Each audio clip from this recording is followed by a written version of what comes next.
नमस्कार मित्रों, मैं आचार्य मिम्मी अरोड़ा एक बार फिर हम अपनी राशियों की सीरीज के साथ और श्री गोयल जी के साथ आपके साथ उपस्थित हैं। और आज हम बात करेंगे अग्नि तत्व की दूसरी राशि और ग्रहों के राजा सिंह की जो राशि है, सूर्य जिनके स्वामी हैं, उनकी बात करेंगे। तो आइए स्वागत करते हैं श्री गोयल जी का। सर नमस्कार। नमस्कार जी। बहुत बहुत शुक्रिया आपका आने के लिए सर, हार्दिक अभिनंदन। चलो बढ़िया। तो ठीक सर है, आज सिंह राशि पे बात करनी है हमें। हाँ तो शुरू करते हैं। जी ठीक है, जी सिंह राशि या लियो और कर्क। हमने पिछली दफे कर्क पे बात की थी, तो कर्क और लियो सिंह पे थोड़ा सा अगर ध्यान देंगे तो बहुत सिमिलैरिटी मिलेंगी। जी हर ग्रहों के जो पोजीशन है वो थोड़ी थोड़ी डिफरेंट हो जाती है और उसी में बहुत अंतर आ जाता है। जी अब सिंह, ये सूर्य और चंद्रमा दोनों एकाधिपति हैं, एक एक ही राशि के स्वामी स्वामी हैं। जी ठीक है, तो इसमें समानता आ जाती है। अब कोई सा भी एग्जांपल ले लो और वहीं पर हर ग्रह का निर्णय बदल जाता है। मान लीजिए हम दो बड़े मेजर प्लैनेट्स को लेते हैं। बृहस्पति यहां पर लियो राशि में वो पंचमेश और अष्टमेश है, और कर्क राशि में वो षष्टेश और नवमेश है। तो एक त्रिक और एक त्रिकोण। त्रिकोण। इसी तरह से शनि ले लो, यहां पर ये छठे भाव के और सातवें भाव के स्वामी हैं, और जब कर्क लेते हैं तो वो सातवें और आठवें हो जाते हैं। अब किसमें कौन सा ज्यादा परेशान करेगा या नहीं करेगा, ये दोनों का मैं चाहूंगा लोग थोड़ा सा विश्लेषण करें। जी सर। क्योंकि आठवें भाव को माना जाता है कि वो सम है, न्यूट्रल है, ट्रिक है। छठा भाव बहुत इंपॉर्टेंट है। अब यहां आप देखिए, सिंह राशि में सूर्य जब छठे भाव में आता है, मकर में आता है, हम उसको त्योहार मनाते हैं। जी मकर संक्रांति करते हैं। मकर संक्रांति। जी और नया वर्ष भी जब ही शुरू होता है, उसके बाद, जी मकर संक्रांति के बाद हाँ जी उत्तरायण शुरू हो जाता है। जी सर। खैर, ये तो लोगों के विचार करने की बात है, हाँ उस पर जी विचार करें। अब हम यहां देखते हैं, सूर्य महाराज एकाधिपति हैं। जहां पर भी जाएंगे वहां उस भाव को अच्छा करेंगे। ठीक है, ये लगन लॉर्ड हो गया। पर अगर लगन लॉर्ड खुद पीड़ित हो जाए तब वो किसी का भला नहीं कर सकते। तो इसका हम ये देखते हैं, सूर्य जहां भी जाता है उस भाव को बलि करने की कोशिश करता है, चाहे वो मित्र की राशि है चाहे शत्रु की राशि है। एक आप डिफरेंस देखोगे बुध में। लियो के लिए बुध 2 और 11 के स्वामी हैं। सूर्य के साथ अगर मिल जाएंगे तो धनयोग बना देंगे। पर कर्क में ऐसा नहीं है।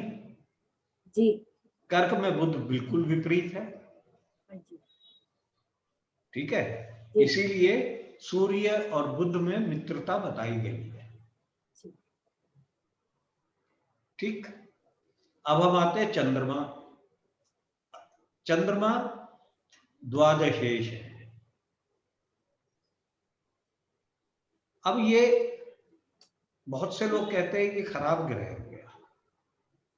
नहीं, क्योंकि सूर्य की लगन उदय हो रही है, ये रानी है, और राजा की लगन उदय हो रही है। तो चंद्रमा चाहे नीच के हों चाहे उच्च के हों, वो अच्छा करते हैं। अब देखिए, उच्च का हो जाएगा तो हम सब कहेंगे, शास्त्रों में भी पढ़ा है कि भाई ये एक्सपेंडिचर बढ़ा देगा। जी। द्वादशेष है, हाँ तो वही हम तो भैया बात वही करते हैं, भैया एक्सपेंडिचर बढ़ाएगा तो देगा भी ना। बिल्कुल। जी, होगा तभी तो उसकी एक्सपेंडिचर हाँ, बढ़ाएगा। जी। जब होंगे ही तो मैं कहां से खर्चा करूंगा। जी सर। ठीक है। जी। और अगर शुभ संबंध में है जी। तो शुभ कार्यों पर वो खर्च करेगा, चाहे नीच का हो तो भी बहुत प्रबल बुद्धि कर देगा, सब बढ़िया सुख देगा। ठीक है जी। अब उसके बाद आते हैं हम, चंद्रमा के बाद मंगल। अब मंगल यहां भी योग कारक है और कर्क के लिए भी योग कारक है। हाँ जी। अब दोनों में डिफरेंस क्या है? अब यहां जो मंगल है वो नवमेश और चतुर्थेश है, जी। और कर्क में वो दशमेश भी हो जाते हैं। जी। चतुर्थेश होकर के ये जो योग बनता है, योग कारक बनते हैं, ये मंगल आपको रिस्पॉन्सिबिलिटी देगा, आपके कंधों पे बोझ डालेगा, भार देगा। परंतु कर्क में के कुंडली में चंद्रमा योग कारक आपको राज्य देता है, रिस्पॉन्सिबिलिटी नहीं देता, दूसरों पे हुक्म चलाना देता है, क्योंकि 10th हाउस है। 4th हाउस के लॉर्ड होने पर वो रिस्पॉन्सिबिलिटी आती है। अब मंगल की एक और चीज देखो यहां, जी। मंगल उच्च के होते हैं छठे भाव में जाके, तो मंगल छठे में बैठेंगे, उच्च के होंगे तो। जी। और अगर इस केस में शनि के साथ कोई भी पाप ग्रह आ गया,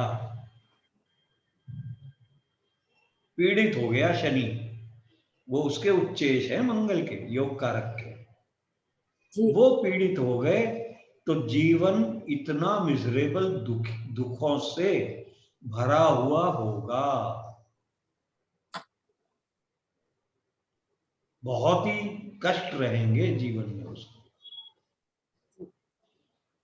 तो यहां योग कारक का मैंने इसलिए बोला कि लोग बड़े खुश होते हैं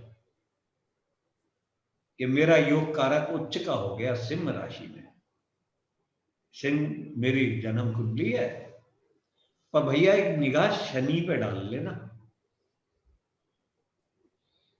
ठीक है जी। उसके बाद बुध महाराज। अब ये बुध धन कब देगा और कब नहीं देगा? नॉर्मली लिखा है भाई, धन योग बनता है जब 2-11 का संबंध त्रिकोण के स्वामी से हो जाए, त्रिकोण से हो जाए, या ये आपस में संबंध बना ले। इसमें एक और हुंडी बताता हूं। यहां पर जो बुध है वो न्यूट्रल है, क्योंकि मूल त्रिकोण न्यूट्रल में है, जी। और त्रिषडाय भाव में दूसरी राशि है, तो ये बहुत ही खराब प्लेनेट है। ठीक, अगर इसका संबंध त्रिषडाय से होगा या 10th से होगा, वहां योग बनाएगा तब तो धन देगा ये। विपरीत हो गया ना। जी। अब मान लो ये लगन में बना दिया बुध और सूर्य का योग, हाँ जी, इतना धन नहीं आएगा, बड़ी मेहनत करनी पड़ेगी धन कमाने के लिए। समझे भाई साहब? आएगा पर मेहनत बहुत करनी पड़ेगी, क्योंकि सूर्य है भाई साहब अपने घर में बैठा हुआ है, वो उसके कहने पे अब बुध चलेगा। अब बुध के बाद हम आ जाते हैं बृहस्पति। थोड़ी सी तो बात करी थी हमने। जी सर। राशि के लिए बृहस्पति बहुत अच्छा है, ठीक है। ये लंबी आयु करता है। सिंह राशि में बृहस्पति उच्च का हो या नीच का हो, कुछ भी हो, जी, आयु लंबी कर देगा। ओके। परंतु अगर उच्च का हो गया हम्म, तो संतान के बारे में थोड़ा कष्ट दे देता है, जी, क्योंकि पंचम भाव से 12वें 8वें में बैठ गया जाके, 8 में आ गए, जी, और लगन से 12वें में बैठ गया। हाँ जी, संतान होती है तो वो साथ नहीं रहती, या तो विदेश चली जाती है। तो बृहस्पति ठीक है, बहुत बढ़िया प्लेनेट है यहाँ के लिए। इसके बाद हम आते हैं शुक्र पे। जी, अब जरा शुक्र की कलाकारी देख लो भाई साहब। तीसरे और दशम के ये मेलेफिक है, सूर्य के लिए। सेम जैसे कर्क में होता है। जी सर। कर्क के लिए ये चतुर्थेश और एकादशेश है। हाँ जी, तो केंद्राधिपति और जी, त्रिषडा है। जी सर, और सिंह के लिए भी केंद्राधिपति और त्रिषडा है, जी, ठीक है। जी सर, तो शुक्र की प्रिडिक्शन इन दोनों कुंडलियों में थोड़ी सोच के करनी चाहिए, जब तक के वो स्वयं राशि का ना बैठा हो। अब स्वयं राशि का अगर तुला में बैठा है तब तो अच्छा है। जी, अगर वो वृषभ में बैठ गया स्वयं राशि का, तो वो मारक हो जाता है। सर वृषभ में मारक होगा और यहाँ अच्छा है तुला में। वहां वो त्रिषडाय का स्वामी है, हाँ तो जी, खुद बैठा हुआ है, ठीक है। जी सर, अब जो दशम में है ये मारक, ये नहीं कि जीवन का मारक हो जाएगा। इस पे अगर पाप दृष्टि आ गई तो ये आपके व्यवसाय को, प्रोफेशन को खराब कर देगा। जी सर, उस तरह से मारक हो जाता है, जी सर, ठीक है। ये होता है। अब यहाँ लोग गलती करते हैं थोड़ी सी। उसके बाद शनि महाराज। जी, अब शनि महाराज तो कर्क के लिए भी और सिंह के लिए भी शत्रु हैं, जी सर, ठीक है। और इसीलिए भाव भी ऐसे ले रखे हैं, छठा भाव, सातवां भाव, जी, और वहां पर 7वां और 8वां भाव, जी सर, जी, मतलब सप्तम तो शामिल है दोनों में। दोनों में शामिल है। जी, अब यहां पर आप देखो, अगर शनि लियो में सप्तम में बैठ जाता है, जी, ठीक है, लियो लगन के लिए हाँ, सप्तम में बैठ जाता है, तो वो षष्टेश भी है। जी, पत्नी को बीमारी देगा, संबंध तोड़ेगा नहीं। ओके, और अगर कर्के में वो सप्तम में बैठ जाता है मकर में, हाँ, तो वो विवाह तोड़ सकता है। ओके, इसीलिए कहा गया है कि कर्क राशि के जातकों का विवाह अच्छा नहीं होता है जब तक कोई अच्छे और योग ना पड़े। जी, तो ये शनि के बारे में है भाई इसका। जी सर। तो आज भी कई पॉइंट दिए हैं आपको। सर क्लियर है। अगर आपने जैसे बोला कि बृहस्पति चाहे नीच हो चाहे उच्च हो, आयु लंबी करेगा, आयु लंबी करेगा। लगन के साथ बृहस्पति नीच का और शुक्र भी, जैसे हम कह रहे हैं ये दो खराब भाव का स्वामी, वो भी यदि छठे में साथ में बैठ जाए। नहीं नहीं, अगर शुक्र आ गया तब नहीं मैं कह रहा। नहीं नहीं, मैं वैसे कहती हूँ अगर दो गुरु और सूर्य भी यहाँ बैठ जाए, मकर का सूर्य हो, गुरु नीच का और शुक्र भी बैठ जाए, तो क्या तब भी वो हानि करेगा कर्म की? क्योंकि नहीं एक नहीं तो नहीं नहीं हानि नहीं, होगा फिर कर्म। फिर शुक्र कर्म की हानि नहीं करेगा। जी अब ये उपचय में बैठ गया जाकर के, जी सर। 10th लॉर्ड, जी, तो अब सर शुक्र और अच्छा हो जाएगा। और अष्टमेश भी उपचय में बैठ गया। मैं जी इसलिए कह रहा हूं, वो उपचय हाउस बढ़ोतरी के हाउस है, जी सर। जी और अगर उच्च का होता है बृहस्पति तो जी वो अष्टम भाव को देखेगा। जी सर। तो अष्टम भाव बली हो गया। जी सर। और दूसरे केस में नीच का होता है तो बृहस्पति उपचय हाउस में हो गया, बिल्कुल सर। उपचय फिर बढ़ाएगा। उपचय फिर बढ़ाएगा, तो यहाँ शुक्र भी अच्छा हो गया सर।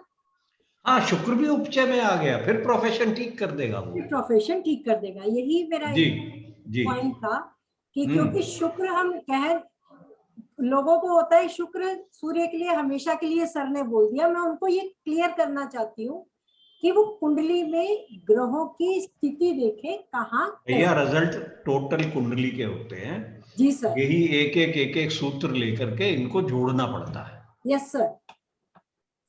सर ठीक है। बहुत लोग क्योंकि ऐसे सवाल कर जाते हैं, तो मैंने कहा आज मैं भी एक कर दूं नहीं नहीं, ताकि करो लोगों को ठीक। समझ आए कुछ। भाई इसी से तो हम भी सीखते हैं। जी सर। चलो ठीक है। ठीक है सर, फिर बहुत अच्छा, बहुत बढ़िया सर। चलो अगली दफे फिर मिलेंगे। हाँ जी। अगली दफे कन्या लगन पे मिलेंगे। बिल्कुल सर, जिन लोगों को कन्या का इंतजार है वो बस एक और हफ्ते का इंतजार करें, आपका बहुत जल्द पूरा होगा। और सर मैं योगिनी की क्लासेस शुरू कर रही हूँ विद विषोत्तरी दशा के साथ एंड विद 27 नक्षत्र, एवरी नक्षत्र विद एवरी योगिनी। ठीक तो है। जो लोग भी क्लासेस में शामिल होना चाहते हैं मुझे मेल करें, बहुत जल्द क्लासेस शुरू होंगी। ठीक ठीक है। है, चलो धन्यवाद। All the best. Thank you sir, thank you so much, हाँ, आपके आशीर्वाद थी सर। क्योंकि योगिनी योगिनी पे अगर फलित करते हैं हाँ जी सर। तो अच्छा लगता है, मुझे अच्छा लगता है प्रोग्रेस योगिनी पे। जी sir, thank you so much sir, आपकी ब्लेसिंग मिल गई, अब चलो जरूर काम हो जाएंगे। Okay okay, okay sir. Thank you, thank bye, नमस्कार।